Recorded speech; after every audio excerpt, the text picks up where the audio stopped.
I want to give you one very powerful technique that I use almost every single day, and this is called the 10-minute rule, and you can start using it immediately.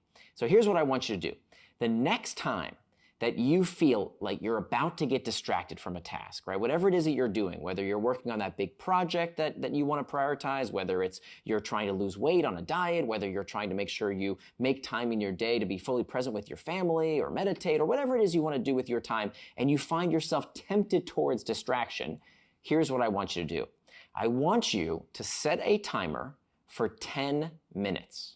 Okay, it can be any kind of timer. You can even use your phone if you want and tell your phone, set a timer for 10 minutes and put your phone down.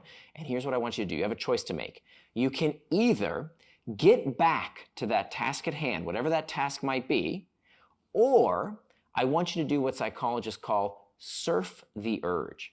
Surfing the urge acknowledges that these uncomfortable sensations are transitory. They're like waves. They crest and then they subside. You know, when we feel angry or lonesome or anxious or stressed or whatever the case might be, we feel like we're going to feel that way forever. But that's never the case.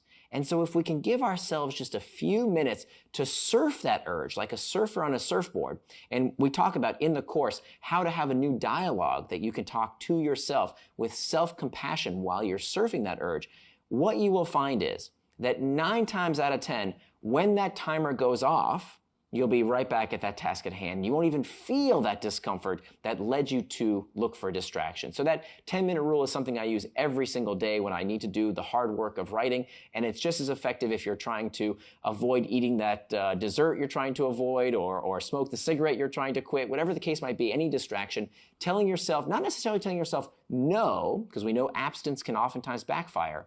What you want to say instead is not yet. So don't tell yourself no, tell yourself not yet, set that timer for 10 minutes and see what happens. And of course, what you're doing here, this reason this technique is so effective, is that the 10-minute rule over time is going to become the 11-minute rule and the 12-minute rule and then the 15-minute rule and the 20-minute rule. And what you're going to do on your path to becoming indistractable is building the kind of self-efficacy that you need to prove to yourself that you can keep your word, that when you say you're going to work on something, that's what you do. When you say you're not going to do something, you're not going to do it.